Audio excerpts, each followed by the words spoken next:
Minggu yang lalu saya menyampaikan kebenaran yang sebagian saya mau review kembali. Panggilan gereja itu sangat jelas.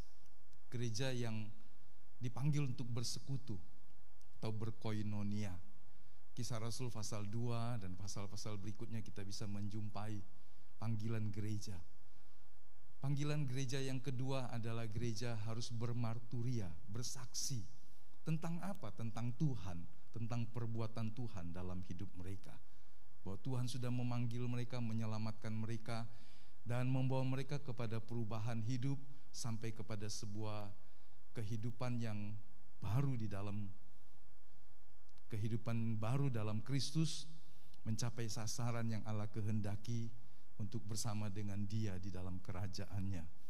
Kemudian gereja juga harus melihat sekitarnya, di lingkungannya maupun orang di sekitarnya, sehingga gereja harus berdiakonia.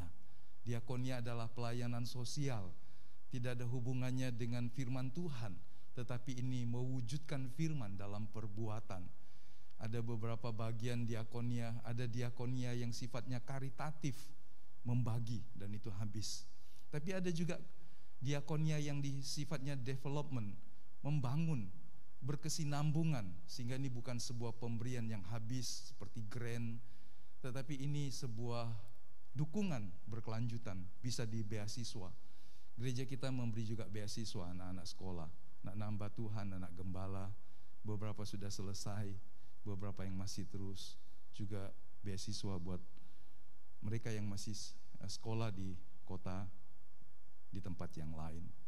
Jadi ini sebuah diakonia juga, pelayanan gereja, menanamkan orang yang hidupnya harus dilihat sebagai sebuah investasi jangka panjang.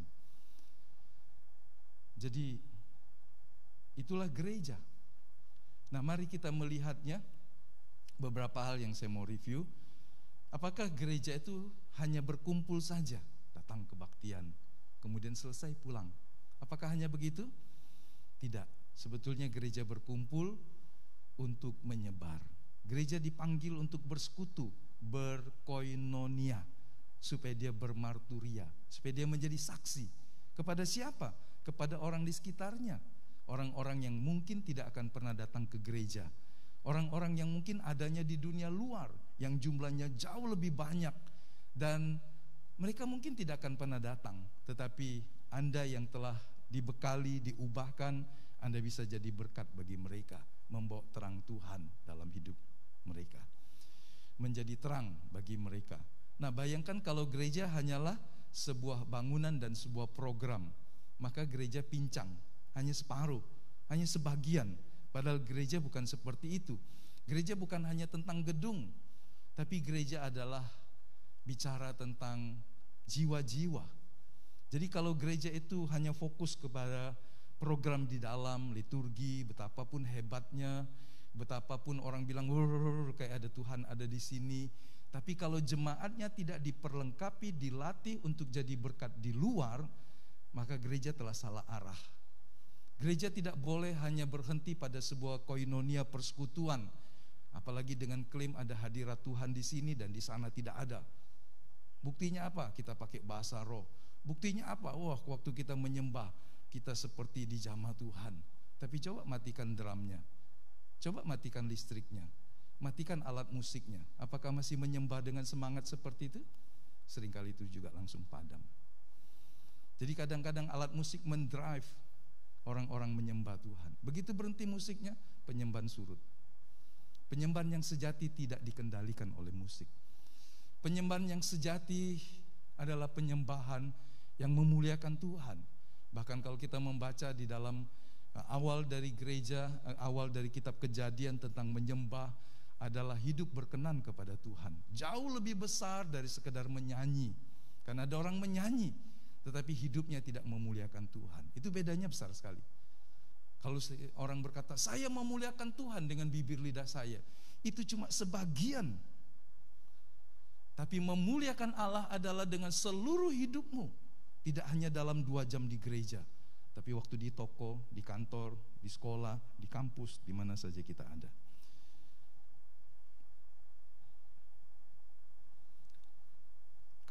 Kalau gereja hanya bertumpu fokus pada gedung, maka gereja berarti membatasi dirinya. Dia tidak akan pernah membawa terangnya keluar. Sebab gedung gereja itu biasanya hanya untuk orang bergereja. Tidak semua orang mau pergi ke gereja. Betul ya? Betul nggak? Kadang orang Kristen juga nggak mau ke gereja. Saya Kristen, ke gereja nggak? Tuhan tahu, Pak. Ya kan? Terlalu banyak hal yang membuat kita tidak ingin datang ke gereja. Bayangkan ini Kristen, mengerti firman, tapi keengganan, kerepotan, kemalasan dan seterusnya bisa membuat orang tidak pergi ke gereja. Bagaimana orang yang belum mengenal Tuhan bisa mengalami Tuhan kalau fokus bahwa semuanya hanya ada di gereja? Sulit. Tapi ketika orang-orang ini diperlengkapi, maka dia bisa membawa Tuhan ke rumahnya, membawa terang Tuhan, membawa kebaikan-kebaikan Tuhan di tokonya, sehingga orang bisa melihat Tuhan di toko, di kantor, di sekolah, melalui hidup saudara. Mana jauh lebih benar? Apa-apa orang berkata, ayo ke gereja kalau mau tahu tentang Tuhan. Kalau Anda seorang Kristen, Anda tidak boleh berkata seperti itu. Kalau ada orang bertanya tentang Tuhan, Anda harus menjelaskan tentang Tuhan di tempat di mana dia ada. Kadang-kadang orang berkata mau tahu tentang Tuhan, ayo ke gereja. Kenapa gereja? Anda adalah gerejanya. Betul? Kita adalah eklesia, kata gereja dari gereja, kaleo, orang-orang yang dipanggil keluar dari dalam gelap untuk menjadi terangnya Allah. Jadi Anda bisa bersaksi. Anda adalah saksi Tuhan. Anda bisa berkata tentang Tuhan, Anda bisa menunjukkan Tuhan melalui hidupmu. Sehingga gereja tidak boleh hanya fokus tentang gedung dan program. Puji Tuhan kita bisa punya gedung gereja. Ada program ibadah yang teratur. Tetapi itu bukan segala-galanya. Itu bukan membuat kita berkata sudah selesai, sudah bagus. Enggak. Itu adalah sebuah kesempatan seperti sebuah oase rohani. Perjumpaan dengan Tuhan membuat kita jadi kuat lagi untuk melakukan tugas-tugas sehari-hari kita. Kalau gereja hanya fokus, bergereja hanya fokus ke dalam, ke gedung, maka kabar baik itu tidak pernah diberitakan kepada orang-orang di luar gedung gereja. Injil tidak pernah sampai kepada pedagang, kepada pembantu kita, kepada pimpinan kita, kepada anak buah kita. Tentu membawa Injil kepada mereka tidak harus selalu mengutip ayat. Ingatlah kita adalah surat yang terbuka. Ketika Anda tidak harus mengutip Alkitab, tetapi Anda melakukan Alkitab. Anda tidak harus menghafal ayat, tetapi Anda melakukan ayat firman Tuhan, maka Anda adalah surat terbuka. Amin. Tentu kita harus hafal Alkitab, hafal ayat maksud saya, mengerti firman. Tapi ketika kita berinteraksi, berhubungan dengan orang yang belum mengenal Tuhan, hidupmu adalah Injil yang terbuka. Biarlah orang melihat hidupmu, kesaksian hidupmu sebagai terang di dalam kegelapan. Dan kita tidak akan pernah memberi dampak positif kepada masyarakat di sekitar. Tidak jarang gereja dimusuhi. Alasan pertama pasti karena antikristus. Semangat melawan Tuhan itu dari sejak dulu sampai hari ini. Gereja dirancang begitu sebagai bukan dari dunia, tapi dari sorga yang diutus ke dunia. Ada tugas tertentu, ada tujuan tertentu yang harus dilakukan gereja. Dan apa yang datang dari Allah seringkali dilawan oleh si jahat. Tetapi yang seringkali terjadi juga adalah gereja tidak disukai oleh orang karena sikap orang-orang Kristennya sendiri. Lalu kadang-kadang gereja terlalu berisik, tidak peduli dengan lingkungannya, tidak diatur dengan suara atau tata suara yang baik. Main besar saja, main teriak saja, main keras saja, padahal lingkungannya dekat dengan orang lain dan sebagainya. Dindingnya cuma selapis, suara apa juga tembus keluar. dan seterusnya. Sehingga kadang-kadang orang bilang gereja berisik. Gereja adalah tempat di mana orang-orangnya tidak peduli dengan lingkungannya. Nah, saudara bisa bayangkan, satu hal bahwa kegelapan tidak menerima terang, menolak, melawan terang, sampai Tuhan datang. Jadi kita tidak perlu kaget, karena Tuhan berkata, kamu tidak berasal dari dunia. Dan jika dunia menolak kamu, dunia telah menolak aku, kata Tuhan, lebih dulu. Jadi jangan seperti orang kebakaran jenggot, kata Rasul Petrus, kalau orang Kristen harus menderita dan mengalami diskriminasi. Tapi tidak sedikit orang Kristen jadi batu sandungan buat orang lain. Mari kita koreksi. Bagaimana sikap kita dengan tetangga? Jika mereka tidak suka kepada kita karena kita Kristen, maka kita harus telusuri. Apakah karena memang saya sombong dan tidak pernah bergaul, tidak pernah berkemurahan hati, tidak pernah menggunakan kesempatan yang baik untuk tatap muka berjumpa, meskipun 1 tahun sekali, meskipun pada acara-acara tertentu. Kadang-kadang kita tidak pernah mau tahu dengan kiri kanan kita, ya kan? Terlalu sibuk kita dengan diri kita sendiri. Kita seperti imam, seperti Lewi, yang di situ orang tergeletak dan kita tidak pernah peduli. Nah, gereja seringkali tidak memberi dampak positif karena fokus, aku ke gereja. Imam itu mungkin punya tugas di gedung, di bait Allah, sehingga dia tidak peduli menolong orang lain.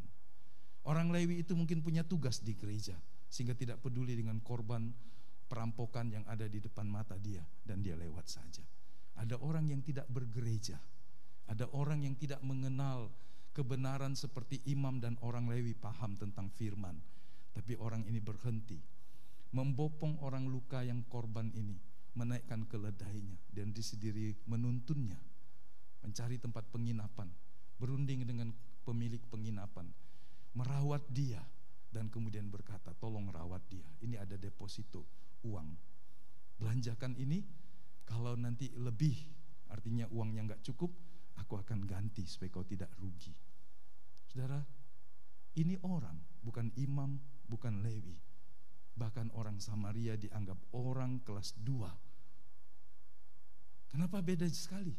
Yang satu tahu teori, tapi tidak pernah melakukannya. Tuhan mengingatkan kita lewat kisah itu.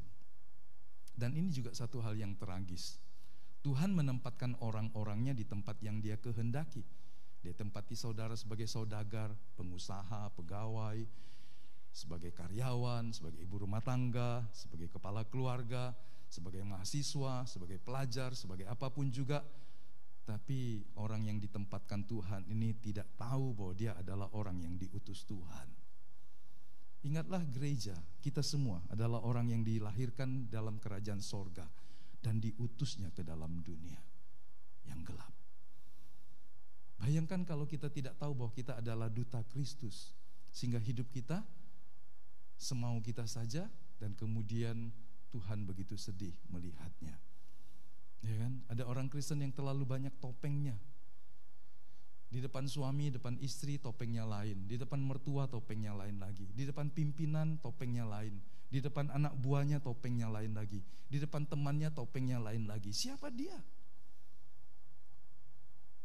Terlalu banyak kepura-puraan, kemunafikan, sehingga dia menjadi tidak jujur dengan dirinya di hadapan Tuhan maupun di hadapan orang lain.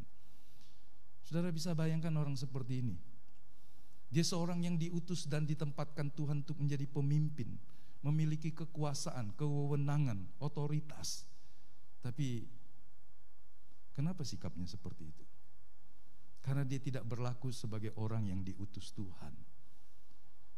Dalam hidup kita menemukan banyak orang-orang yang salah, melakukan hal yang salah. Tapi Tuhan melatih kita untuk memberi ruang untuk orang lain salah. Bukan untuk berkompromi dengan kesalahan, tapi supaya kita tidak menganiaya orang-orang yang sedang salah, sehingga kita memberikan kesempatan kepada mereka. Kita tidak memanipulasi kekuasaan hanya karena kita bisa mencekeknya, karena kita bertanggung jawab kepada Tuhan. Saudara, Tiga gambar ini menunjukkan orang-orang seperti ini adalah orang yang diutus Tuhan, apapun profesinya, tapi mereka tidak berlaku seperti orang utusan Tuhan. Di rumah tangga, seringkali suami dan istri tidak berlaku seperti seorang yang ditempatkan Tuhan. Karena faktanya tidak semua orang beristri, tidak semua orang bersuami, tidak semua orang punya anak, tidak semua orang punya usaha seperti engkau. Tidak semua orang memiliki kesempatan untuk jadi pemimpin seperti engkau. Tidak semua orang punya kesempatan untuk menikmati apa yang Anda nikmati. Jadilah orang yang seperti diutus Tuhan. Karena Tuhan memberikan itu punya tujuan, supaya engkau berlaku sebagai seorang dutanya Tuhan.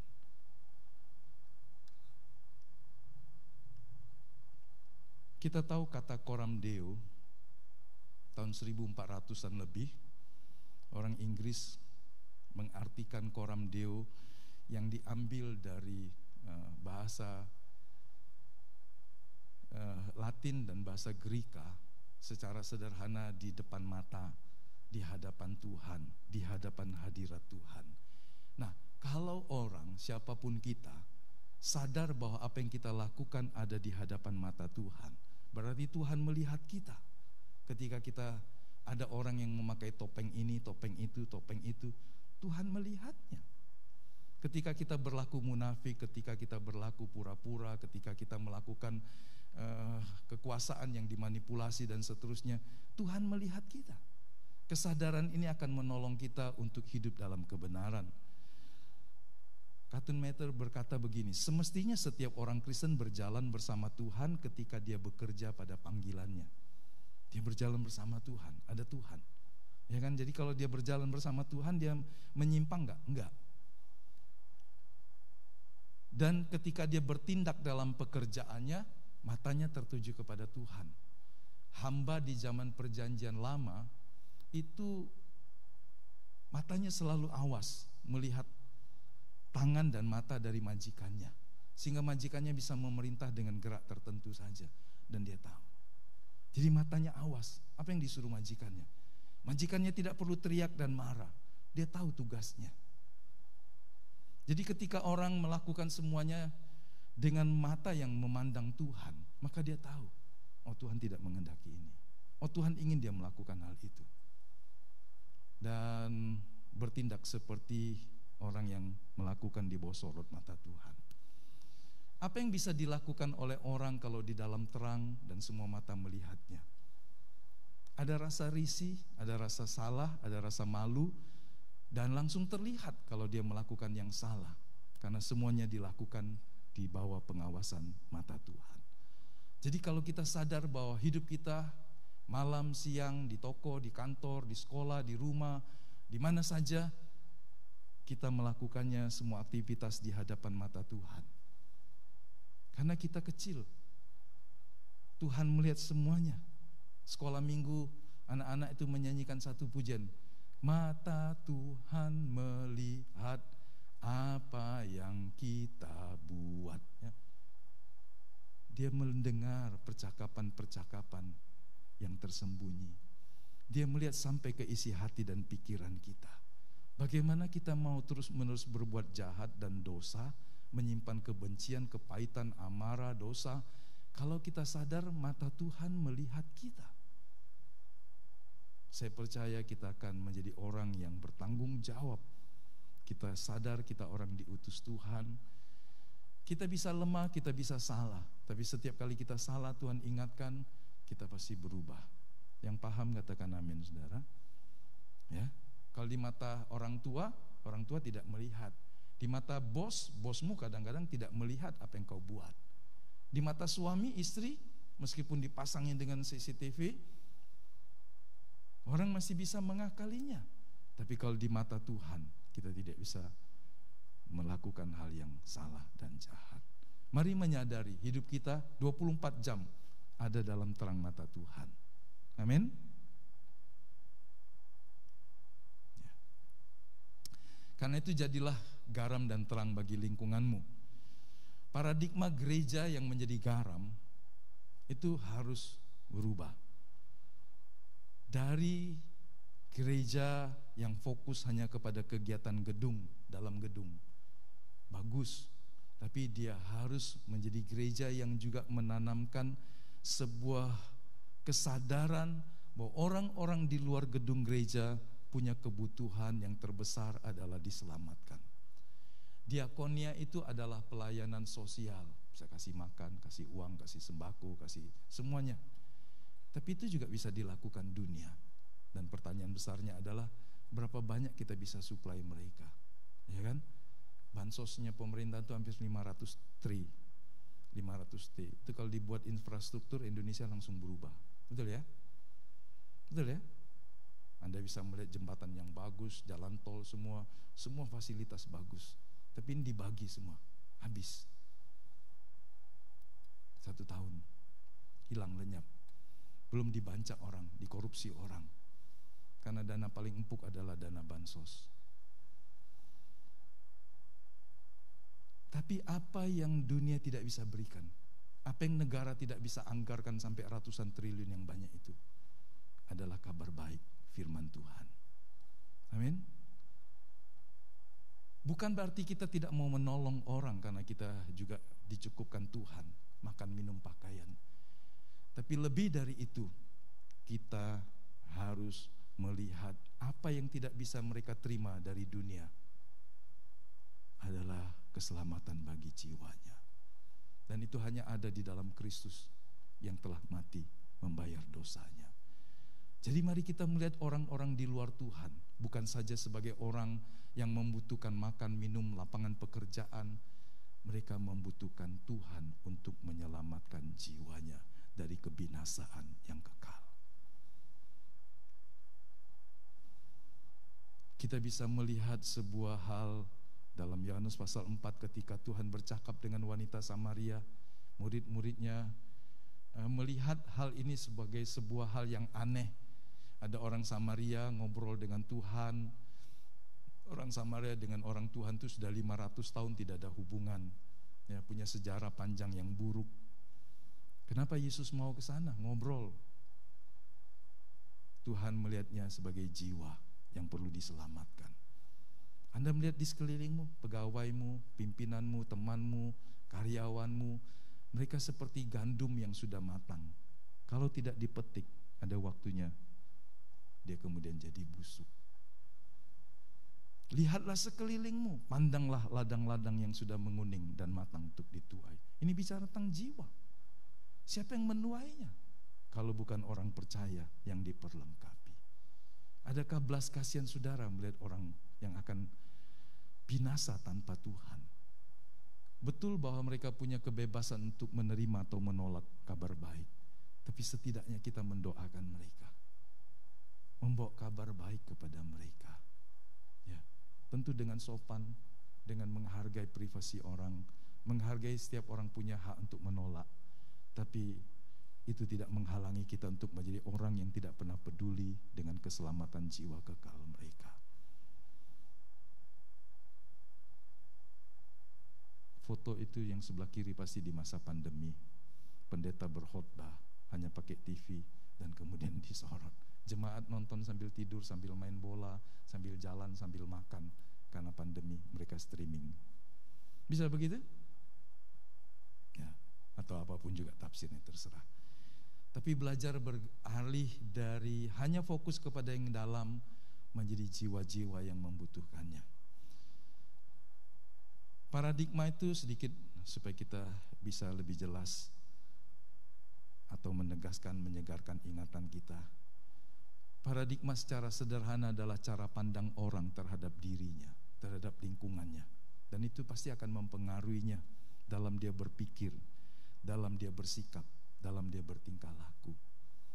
Jadi paradigma yang tidak berubah atau yang salah mengakibatkan orang berpikir yang salah, bersikap salah, dan bertingkah laku yang salah. Kenapa ada orang bekerja tapi tidak bertanggung jawab?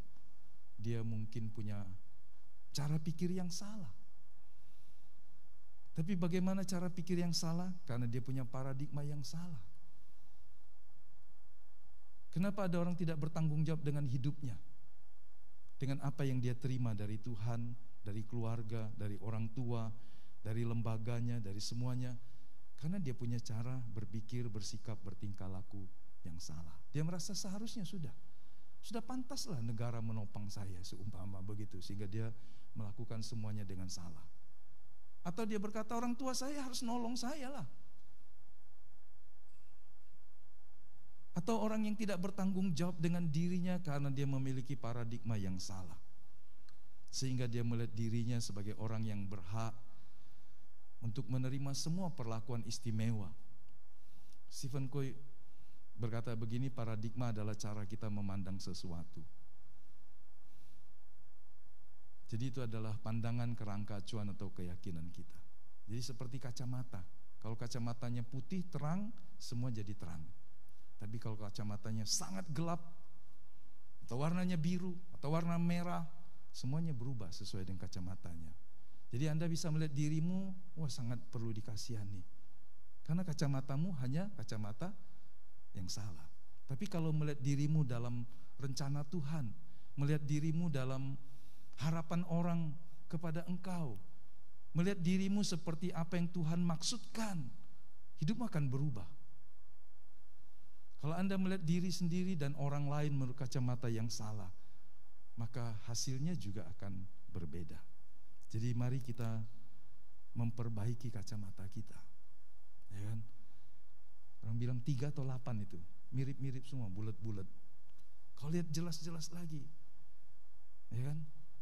Kadang kita tidak bisa melihat jelas dengan benar karena kacamatanya salah, atau mata kita rusak, buram.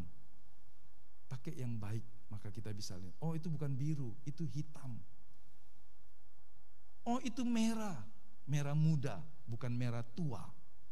Kenapa bisa melihat jelas perbedaannya? Karena dia melihat dengan pandangan yang benar. Jadi kalau kita melihat hidup ini dari sudut pandang yang salah, dari cara berpikir yang salah, hidup kita juga ngawur, ngelantur, berbeda dengan tujuannya Tuhan dalam hidup kita. Jadi paradigma gereja harus berubah. Dari gereja seperti restoran dan seperti rumah sakit. Beberapa tahun yang lalu orang mengagung-agungkan, menggaung-gaungkan gereja bintang 5. Semua orang datang seperti seorang raja dalam sebuah kebaktian. Dilayani penuh. Dari pintu lift, dari depan, semua sangat baik. Tapi kemudian orang terlena. Dia datang untuk dihormati, dilayani dengan sangat seperti orang VVIP, atau dia mau sedang berbakti kepada Tuhan. Gereja bukan restoran. Dalam masa pandemi orang memilih semua yang dia senangi, dari program streamingnya ataupun siaran tundanya. Orang ingin mendengar apa yang dia inginkan, seperti orang milih menu dari restoran. Kemudian sudah selesai bayar. Atau gereja seperti rumah sakit. Rumah sakit permanen. Pasiennya siapa? Pasiennya jemaatnya. Terus jadi seperti orang sakit, tidak pernah disembuhkan, tidak pernah jadi sehat. Saudara lihat, gereja betul seperti rumah sakit. Orang yang letih lesu disehatkan, dikuatkan. Supaya dia apa? Dia supaya bisa beraktivitas lagi di luar. Kalau dia lelah lagi, dia bisa kembali kepada Tuhan, bersekutu, dikuatkan kembali. Tapi kalau siklusnya seperti itu terus, maka kapan dia berbuat sesuatu untuk kemuliaan Tuhan? Gereja harus berubah jadi seperti barak tentara. Orang ke gereja bukan saja untuk dilayani, tapi dipersiapkan, dilatih, dikuatkan, supaya dia jadi anggota laskar dari kerajaan Allah. Supaya dia bisa melawan siapa? Melawan tipu daya si jahat. Mari kita buka Efesus pasal yang ke-6. Kita membaca Efesus pasal yang ke-6.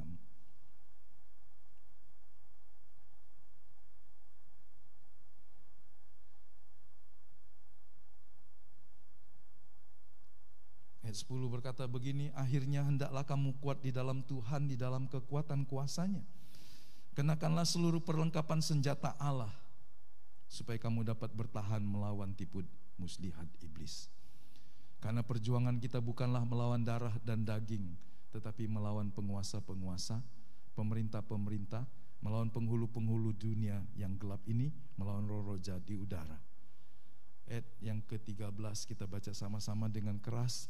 Sebab itu, ambillah seluruh perlengkapan senjata Allah, supaya kamu dapat mengadakan perlawanan pada hari yang jahat itu, dan tetap berdiri sesudah kamu menyelesaikan segala sesuatu.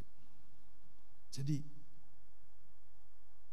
dari sekedar bergereja hanya untuk jadi seorang yang dilayani, seperti orang pergi ke restoran, seperti orang pergi berobat, sekarang dia tahu, dia harus diperlengkapi, dipersiapkan untuk bisa menjadi seorang yang kuat di dalam Tuhan. Kalau dia kuat, dia bisa menolong orang lain. Mana bisa Anda menolong orang lain kalau Anda sakit-sakitan? Anda sehat, Anda sembuh, supaya Anda bisa menolong orang lain. Ada orang setiap kali kebaktian pada hari-hari, pada kegiatan tertentu, selalu langganan meresponi altar calling, panggilan maju ke depan. Ketika pengkhotbah bertanya, siapa yang baru pertama kali terima Yesus? Wah, berbondong-bondong. Ya kan? Berapa kali dia harus menerima Yesus dalam hidupnya? Orang hanya perlu menerima Yesus dalam hidupnya satu kali, dan kemudian memelihara persekutuan dengan Yesus secara bertanggung jawab setiap hari dalam hidupnya. Tapi kalau orang bertobat setiap hari, dia harus, karena dia harus berubah setiap hari. Pertobatan adalah perubahan pola pikir kita, sehingga kita bisa berubah setiap hari. Harus berubah ketika Tuhan ingatkan, ketika Tuhan tegur kita, ketika orang lain dipakai Tuhan untuk mengajari kita, kita berubah. Kata metanoia adalah kata di mana kita mengalami perubahan dalam berpikir. Jadi itu bukan sekadar maju ke depan, nangis-nangis, umbelan, jatuh, didorong, kemudian kita rasa, wah, saya sudah lega. Saudara, kadang-kadang itu cuma sesuatu yang main di tataran jiwa. Kemudian dia perlu lagi berapa bulan lagi untuk mengalami kelegaan seperti itu. Anda bisa mengalami suasana seperti itu setiap hari ketika Anda bersekutu dengan Tuhan dengan sungguh-sungguh. Amin. Ketika Anda datang kepada Tuhan, menyerahkan hidupmu, merenungkan firman-Nya, dan biarlah Tuhan bekerja di dalam hidup kita. Kita bisa mengalami kesegaran rohani, kekuatan rohani setiap hari. Dan ini bukan sekedar perasaan kita. Sebab ketika kita merenungkan dan memperkatakan firman, kita jadi kuat. Itu bergerak di dimensi jiwa kita, bukan di dimensi roh kita. Sesuatu yang roh berbeda dengan sesuatu yang jiwani. Sesuatu yang roh itu kadang-kadang bahkan ketika kita tidak merasa kehadiran Tuhan, tapi kita berkata di dalam nama Yesus, Tuhan ada di sini. Dimensi jiwa hanya kalau kita berkata, kayaknya Tuhan ada di sini, atau Tuhan tidak ada di sini. Oh, Tuhan tidak menjawab doa saya. Oh, Tuhan menjawab doa saya. Itu sesuatu yang cuma perasaan kita.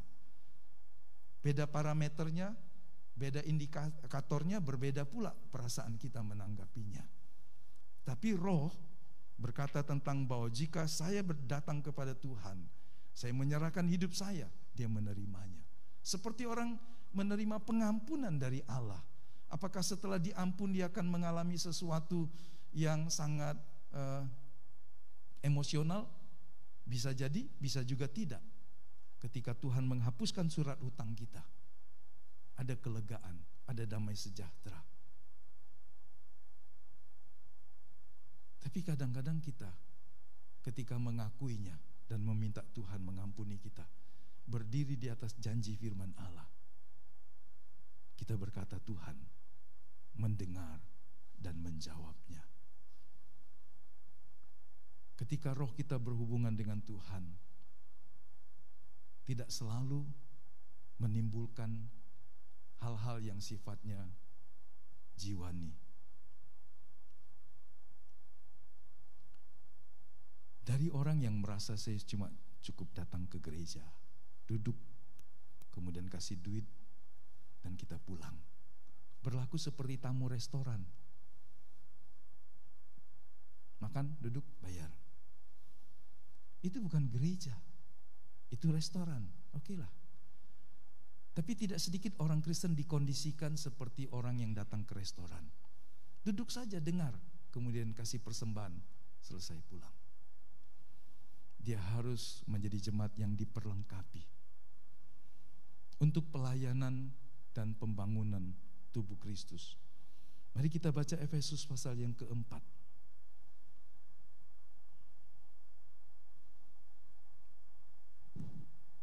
Efesus pasal yang keempat, ayat 11 dan 12. Kita baca sama-sama. Efesus 4 ayat 11 dan 12. Dan ialah yang memberikan baik rasul-rasul maupun nabi-nabi, baik pemberita-pemberita Injil maupun gembala-gembala dan pengajar-pengajar. Baca keras sama-sama.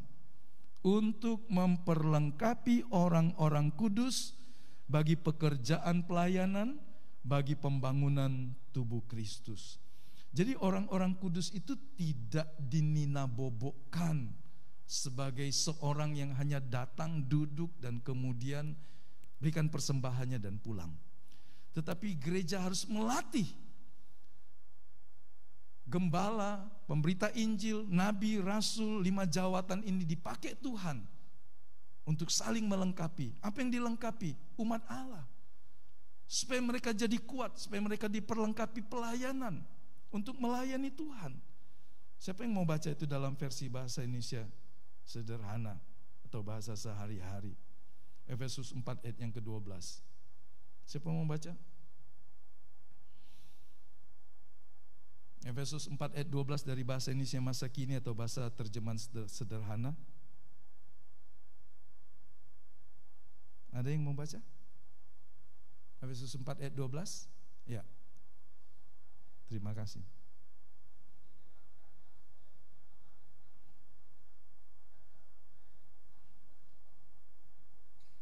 Ya, terima kasih. Jadi supaya jemaat umat Allah itu diperlengkapi sepenuhnya agar dapat melayani Tuhan dan ikut ambil bagian dalam membangun tubuh Kristus. Jangan mempreteli dan merusaknya. Hanya karena kita gereja Betel Indonesia, kita berkata gereja Betel Indonesia gereja yang terbaik. Yang lain enggak. Hanya di sini hadirat Tuhan ada. Itu jahat dan membelah. Karena Kristus mati bukan untuk jemaat gereja Betel Indonesia. Kristus mati untuk semua orang yang berdosa. Bahwa ada begitu banyak ratusan denominasi gereja, mereka saudara kita. Bahkan ketika liturginya berbeda dengan kita, gayanya berbeda dengan kita, bahasanya berbeda dengan kita, kita berkata selama mereka mengasihi Tuhan, selama mereka melakukan firman Tuhan, selama mereka takut akan Tuhan, mereka adalah saudara-saudara kita di dalam Kristus. Kita adalah anak-anak Allah. Kita tidak harus sama cara kebaktiannya. Kita tidak harus sama dalam semua hal, kecuali hal-hal yang prinsip tentang pengampunan, penebusan dosa, keselamatan kekal, dan seterusnya. Yang lain kita bisa berbeda dan tetap oke-oke saja. Setuju Bapak Ibu? Kita lihat di kota ini ada banyak gereja, mereka saudara kita juga. Kita tidak perlu berkata kamu harus ke sini supaya kamu jadi lebih dewasa. Tidak, Tuhan bisa mendewasakan mereka juga di gereja mereka. Doakan penggembalanya, doakan pengurus gerejanya, supaya mereka menjadi seorang yang melengkapi jemaat untuk mampu melayani Tuhan dan ambil bagian dalam membangun tubuh Kristus. Jangan mengoyakkan tubuh Kristus karena punya pandangan yang sempit dan salah. Nah, sebelum pulang kan diginiin. Domba itu dibesarkan, memang bulunya boleh diambil, tapi kalau dibesarkan cuma dicukurin terus, ya kan? Diiming-imingi kelimpahan, dicukuri terus, ayat-ayat firman Tuhan dimanipulasi. Anda harus tinggalkan gereja itu. Karena domba dibesarkan, dipelihara, dirawat supaya dia melahirkan domba baru lagi, jiwa-jiwa baru lagi. Dia bukan harus dieksploitasi dengan memanipulasi firman. Iming-imingnya kelimpahan, kecukupan, keberkatan. Ada ketika orang menantang Siapa yang mau berkat Tuhan? Wow, semua orang lari ke depan. Apa yang diambil? Amplop kosong supaya ditulis. Ribuan orang bisa turun untuk mengambil amplop kosong dan kemudian mengisi cek, menaruhkan STNK, kunci mobil, dan supaya didoakan, dan apa yang dipersembahkan diberkati Tuhan 100 kali lipat. Saya berkata itu gila. Manipulasi firman. Orang memberi biarlah dengan sukacita, dengan iman, dengan kasih, dengan kerelaan, bukan berjudi dengan Tuhan. Orang tidak boleh memberi dengan harapan supaya Tuhan melimpahkan lebih banyak lagi, tapi dia memberi sebagai sebuah kerelaan hati, mengajari dirinya untuk menjadi seorang yang serupa seperti Bapa di sorga yang maha pemurah. Bahwa Allah memperhatikan pemberian kita, seperti benih yang ditanam di tanah yang subur pasti berbuah. Itu urusan Tuhan. Tapi kita tidak boleh mengiming-imingi orang. Kalau kau mau diberkati, beri banyak, maka engkau dilimpahi lebih banyak lagi. Menanam di tempat yang subur supaya kau lebih berkelimpahan lagi. Saudara, ini bukan investasi. Ini adalah pemberian. Tidak boleh memanipulasi firman. Dan saya berkata itu jahat. Tidak sedikit orang begitu senang memberi karena dijanjikan kelimpahan yang lebih banyak. Itu seperti bandar togel. Pasang 100.000 kau dapat 10 juta. Pasang 10 juta kau dapat 1 miliar. Saudara, Tuhan ingin kita menjadi orang yang murah hati, tapi bukan mau bertransaksi, berjudi apalagi dengan Tuhan. Waktu Tuhan mengutus murid-muridnya, dia mengajari mereka dan mereka pergi semua. Ke kota-kota di mana Tuhan akan pergi, mereka mempersiapkan jemaat. Berkhotbah, melayani orang-orang sakit, mendoakan. Dan waktu mereka pulang, laporan 70 murid ini kan bagus sekali. Dalam Lukas yang 10 ya, ayat 20, mereka cerita tentang setan-setan takluk, sakit disembuhkan. Terus apa kata Tuhan? Berbahagialah bukan karena setan takluk kepadamu, tapi berbahagialah karena namamu terdaftar di sorga. Jadi Tuhan memperlengkapi murid-muridnya untuk melayani. Di bagian lain waktu KKR berjalan, kebaktian berseri, berhari-hari, ada ribuan orang mengikuti Tuhan, bekalnya sudah mulai hilang, habis. Waktu sudah mulai selesai, hari ketiga atau hari keberapa, sudah berhari-hari Tuhan berkata, ini sudah selesai, suruh mereka pulang. Begitu enggak? Enggak. Tuhan suruh muridnya, kasih mereka makan, karena mereka sudah berapa hari di sini, bekal mereka habis. Kalau tidak dikasih makan, mereka akan jalan dan pingsan. Loh, Tuhan Yesus loh. Tuhan Yesus tidak berkata mereka sudah mendengar firman hidup, walaupun lapar mereka akan tahan sampai di rumah dan tetap sehat. Enggak. Yesus kasih murid-muridnya tugas, kasih mereka makan supaya mereka jangan pingsan di jalan. Apa kata murid-muridnya? Wah, orang segini banyak, laki-lakinya aja 5.000. Kita kebaktian enggak banyak orang, tapi laki-lakinya berapa? 1, 2, 3, 4, 5, 6, 7, 8, 9, 10. 10 laki-laki yang kebaktian pagi sore ini. Tapi apakah cuma 10 orang? Enggak. Ada juga wanita. 1, 2, 3, 4, 5, 6, 7, 8, mungkin 12 wanita. Betul? Ada anak-anak lagi. Jadi ketika 5.000 orang itu baru laki-laki dewasa. Anak-anak laki-laki, anak-anak perempuan, wanitanya. Sehingga jumlahnya begitu banyak. Kasih makan. Kata murid-murid suruh pulang aja. Yesus bilang kasih makan. Nah, saudara lihat murid-murid dilatih untuk melayani, menolong orang. Mereka harus membagi firman, tapi mereka juga melihat kebutuhan praktis saat itu. Sehingga murid-murid diperlengkapi untuk melayani.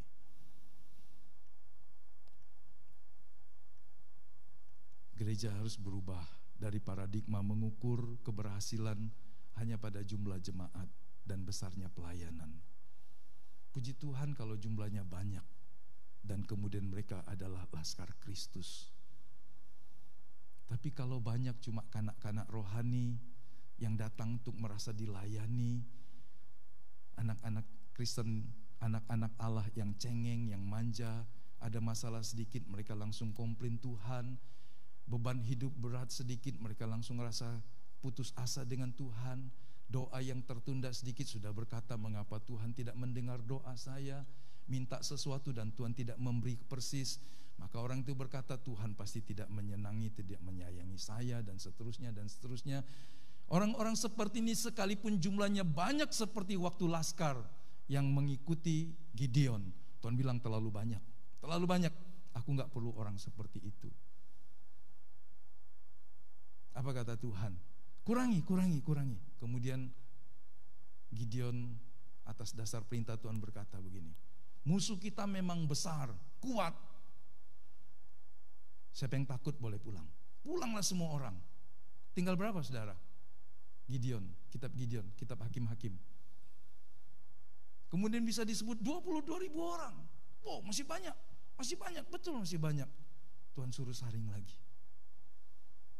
Setelah saringan yang ketiga jadi berapa? Dari sekian puluh ribu orang itu jadi berapa? 2.000? 5.000? 5.000 melawan tentara dari kerajaan yang lebih besar lagi. Wah, gak kuat. Enggak, sudah disaring, ayo ajak turun semua ke air. Terus lihat cara minumnya. Siapa yang minum dengan mengambil air dan mengangkatnya, baru dia minum, pisahkan orang itu. Orang yang minum kemudian karena kehausan, pisahkan juga. Hari itu cuma dapat 300 orang saja. Kata Tuhan, 300 orang itu cukup untuk aku menyelamatkan bangsamu. Saudara, kita kadang senang dengan banyak, tapi kalau banyak tidak dewasa, tidak bisa dimintai Tuhan untuk memikul beban dalam hidupnya. Tidak mau memikul salib, tidak mau melakukan pelayanan. Untuk apa banyak?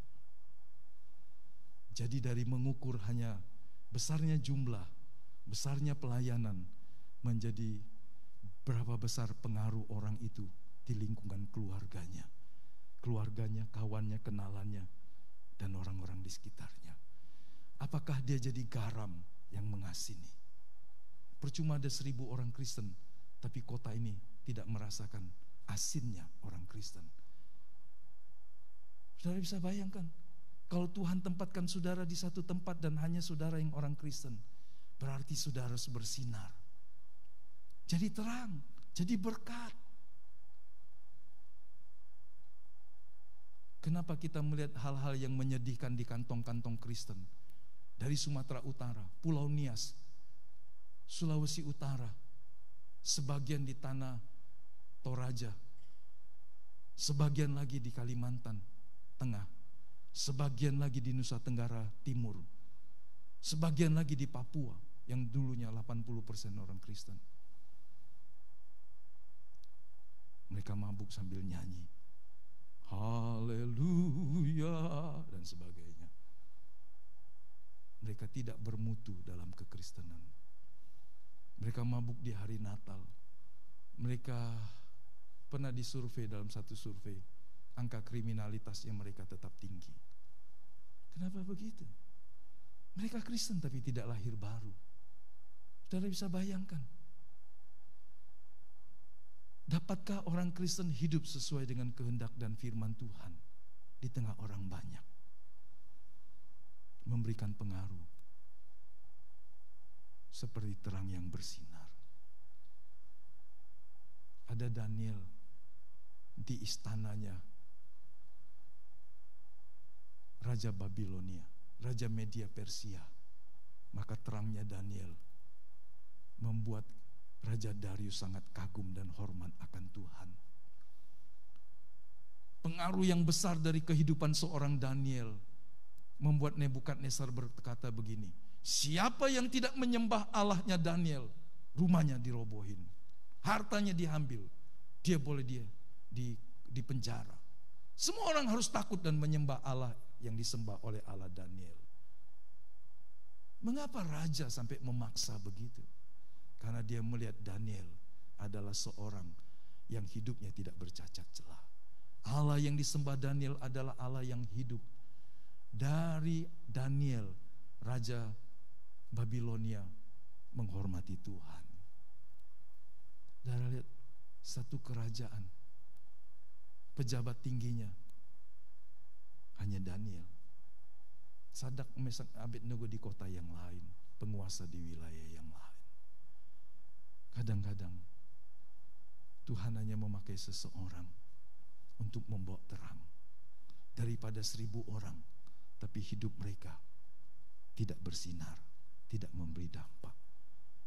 Mari kita melihat apakah hidup saya memberi pengaruh kepada orang di sekitar saya. Ini sebuah pergumulan dan sebuah tantangan buat kita. Dari kita yang biasa membangun tembok dengan orang lain karena beda agama, beda budaya, beda kebiasaan, beda ras, beda suku, beda semuanya, kita bangun tembok. Kita mau menyendiri, tidak sama dengan mereka. Menjadi pribadi yang mau membangun jembatan. Kita berkata kita beda, tapi kita masih bisa berkomunikasi. Kita beda, tetapi ada jembatan untuk menghubunginya. Bukan tembok, tapi jembatan. Supaya kita tidak mengurung diri dan terang kita seperti dikurung di dalam gantang atau wadah yang tertutup. Kita berada di dunia, kita wajib menjadi garam dalam hidup kita. Terakhir, garam dan terang anak-anak Allah ketika kita melakukan panggilan pelayanan kita, maka kita memberikan pengaruh nilai-nilai Kristiani. Mulai dari rumah tangga, kepada suami, kepada istri, kepada orang di sekitar kita. Memancarkan budaya Alkitab, kesucian, kesalehan, kerendahan hati, kemurahan, belas kasihan. Itu harus mulai dari lingkungan yang paling kecil. Kalau orang di sekitar saudara tidak menikmati kebaikanmu, kalau orang di sekitar saudara tidak melihat pengaruh kehidupan Kristenmu, bagaimana Anda bisa menularkan itu kepada orang lain? Kecukupan ekonomi, kita bisa membuka lapangan kerja menolong orang lain. Kita buka usaha bukan semata-mata untuk cari untung, tapi juga memberikan lapangan kerja. Sesuatu yang kita bisa lakukan kalau kapasitas kita mendukung. Saudara lihat dalam sejarah, orang-orang Kristen mengumpulkan dananya. Mereka membentuk sebuah usaha bersama yang keuntungannya dibagi bersama, menolong orang-orang yang susah. Maka timbullah apa yang disebut koperasi. Tetapi koperasi dalam perjalanan waktunya telah diselewengkan orang hanya untuk sebuah sarana meminjam sedikit dengan bayar bunga yang sangat mahal. Coba tanyakan saudara, image Anda tentang koperasi. Apa itu koperasi? Ngeri Pak, minjemnya Pak, bunganya lebih hebat dari bank 3, 4 kali, 10 kali lipat. Betul kan? Apa enggak? Saya enggak pernah tahu koperasi. Tapi semangatnya koperasi mulai dari orang-orang percaya. Anda tahu sepak bola besar Barcelona, Anda tahu perusahaan besar di Spanyol yang memulai koperasi itu adalah pastor, pendeta. Mereka memulai menggalang dana supaya bisa menolong. Ketika semua orang mulai mengumpulkan uangnya, kemudian dengan jujur dikelola, dengan bertanggung jawab dijalankan, hasilnya dibagi lagi. Maka ini menjadi perusahaan-perusahaan raksasa. Basisnya, induknya adalah koperasi. Gereja terpanggil untuk memberi dampak seperti itu. Seorang melakukan bisa, tapi kalau 100 orang melakukannya bersama dengan kesadaran dan tanggung jawab yang penuh, itu memberi dampak yang lebih luas. Kedamaian sosial. Apakah ketika kita hadir, suasana jadi lebih baik? Atau makin heboh dan makin kacau? Orang berkata kalau dia mulai nulis pasti rame, kalau dia mulai ngomong pasti ribut. Nah saudara, ini tidak memberikan kedamaian bagi lingkungannya. Seharusnya ketika kita berbicara, orang yang tegang jadi reda, orang yang bingung jadi mengerti, orang yang marah bisa jadi tenang. Bukan kalau kita ngomong orang yang diam jadi marah. Ya kan? Ada orang ketika tiap kali ngomong dalam rapat pasti bikin ribut orang. Saudara bisa bayangkan? Dia bukanlah garam dan terang dunia, sekalipun dia pendeta. Berdebat hanya untuk menunjukkan saya pinter, saya bisa jadi seorang yang berkata-kata dengan fasih dan seterusnya. Kita harus memberikan pengaruh.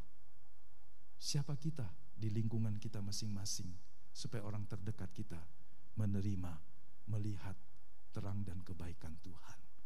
Bapak Ibu rindu melakukannya? Halo? Apakah ini terlalu sulit, terlalu besar? Tapi inilah gereja.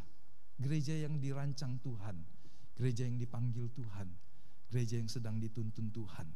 Inilah gereja yang ada di dunia, yang satu hari akan dibawanya kembali ke dalam kerajaan sorga. Bukan gereja yang cuma nyanyi nyembah di gereja, tapi kemudian di luar mereka tidak menjadi saksi. Ada wakil gereja, pendeta yang besar di sebuah gereja, tapi dia juga punya rumah kasino. Dia penyuplai dana besar, tapi juga jadi seorang pemilik kasino. Saudara bisa bayangkan?